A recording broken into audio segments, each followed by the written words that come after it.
Apostle, bakit ganun po kayo nyo gustong mas matuto pa ang mga pastor natin ngayon? Well, you know what?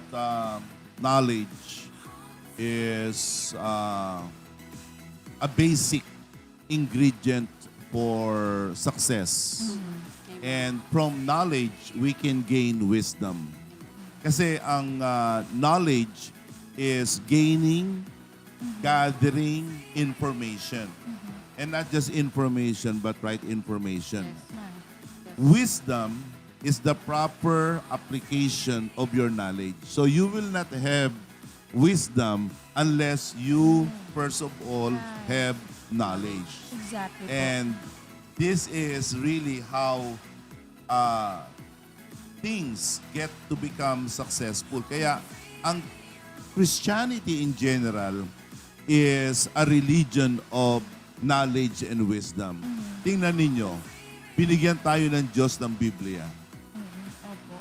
Ang ating pananampalataya ay hindi nakasalalay sa kwentong kutsero. Amen. Hindi ito based sa hearsay. Ibinatay ito sa aklat. We are a people of the book. Yes po. And we have a very rich history. We have a very rich literature. Amen. All of them, naka-incorporate yan sa Bible. Kaya ang Bible ay ano eh. The final arbiter of moral Yes, and it is final arbiter of faith and morals, but it is a mini library.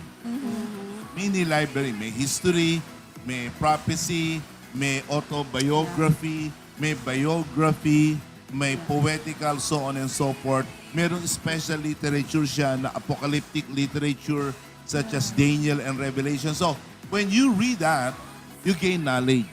Right. Amen. But that Amen. knowledge will be used by the Holy Spirit to make you live your life right.